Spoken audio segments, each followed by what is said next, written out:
Have you ever wondered about the chemicals we put into our body and its effect on us?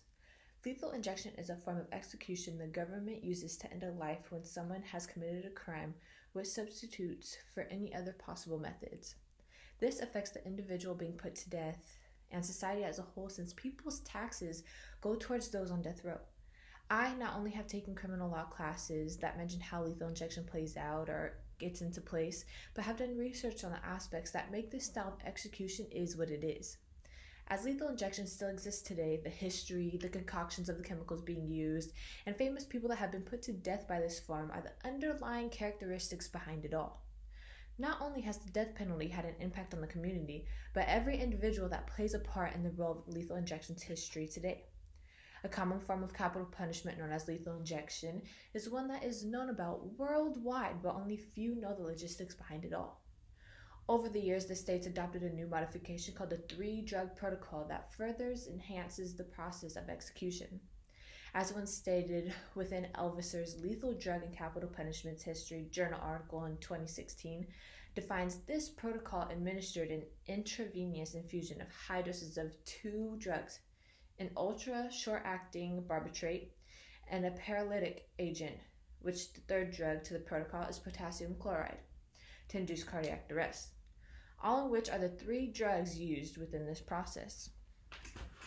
When somebody goes into lethal injection, this little section right here in pink is potassium chloride. It stops the heart. The next is the bromide. It paralyzes the muscles.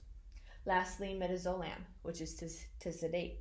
All these little sections are typically the amount used within lethal injections when it's getting injected to somebody's arm.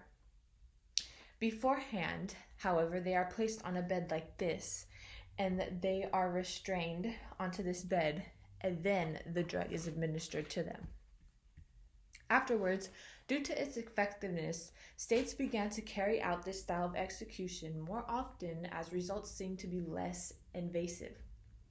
Within the article, Ethical Implications of Modifying Lethal Injections Protocols, in 2010 states, lethal injections largely replaced other execution methods in part due to the appearance of a peaceful death.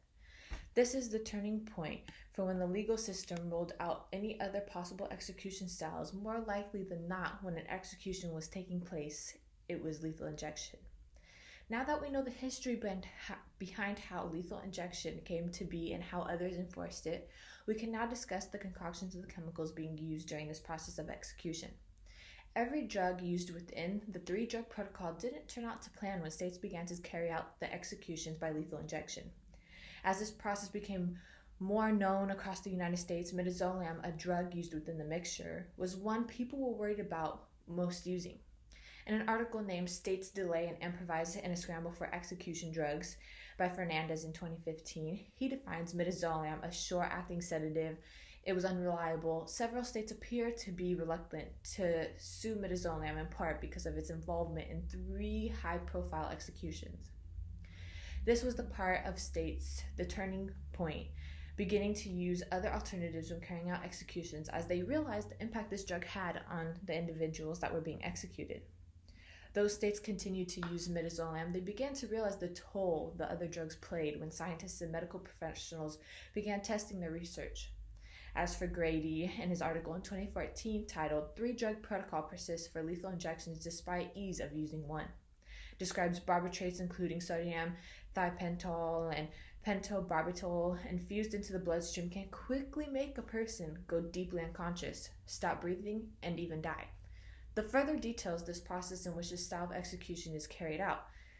During this process, before they begin even injecting somebody with the drugs, the medical professionals enter the room. They typically take their heartbeat with a stethoscope, and they also take their blood pressure using a blood pressure cuff. If not this manual one, then a digital one. Either way, they use these styles to make sure the person is in tip-top shape to then be executed. After discussing the concoctions used within the process, let's go over the famous people that have been put to death by lethal injection. As there have been many people put to death by lethal injection, some stand out to the community based on their names they've been given when they have been committing their crimes. as a serial killer known as Gary Ray Bowles, also known as I-95, was put to death by lethal injection for many counts of murder in Florida for crimes committed in the early 90s. A journalist known as Levinson created an article in 2019 titled "Florida Set to Execute Serial Killer Who Targeted Gays Across the Southeast," which describes most of his victims lived close to the Interstate 95 freeway. That's why he was referred to the I-95 killer, and typically he targeted men, gay men, and even older men. The process in which it takes an inmate to go through an execution is lengthy, but in this case included many appeals.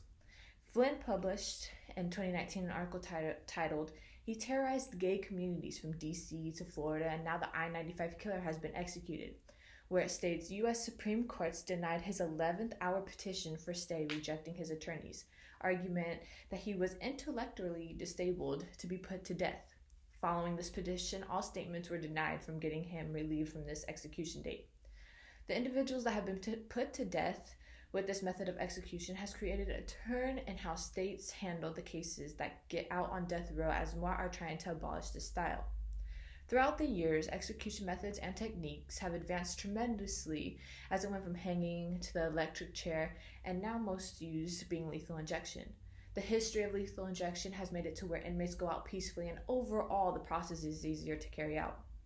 Within the legal system, it became most commonly used for those that have committed murder, though in modern day society, majority of states are overruling the use and process of execution.